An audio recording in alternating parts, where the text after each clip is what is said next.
海龟交易法是一套著名的系统化交易方法，最初由商品交易员 Richard Dennis 和 William Eckhart 在1983年创立，用以证明交易技巧可以通过一个简单的规则系统被教授给普通人，而不仅仅是依赖天生的交易才能。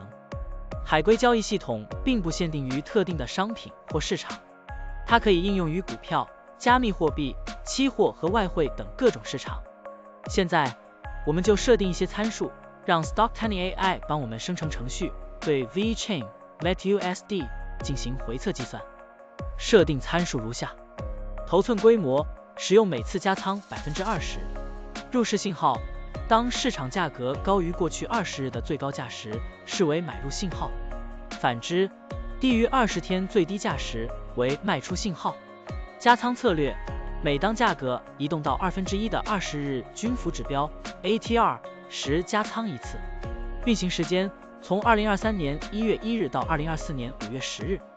交易手续费设定为 0.10%。好了，按照上面的设定，视频下方就是持仓的情况，蓝色为股票仓位，黄色为现金仓位。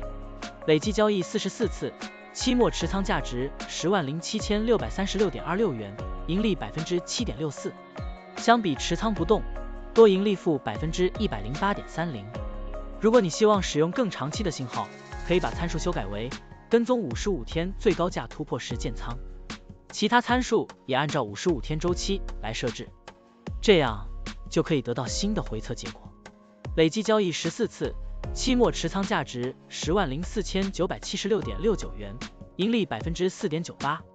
相比持仓不动，多盈利负 110.96%。股票的波动特性不一样，盈利效果就不同，参数设定不同，盈利效果也会不同。怎样找到最优的组合呢？请评论区留言，让 Stocktiny AI 来帮助你。股票调优 AI， 利用 AI 技术赋能您的股票选择与操作。本站内容不构成对任何人的投资建议，您应当基于自己的独立判断做出决策。扫描二维码获取文字稿，欢迎点赞、评论、转发。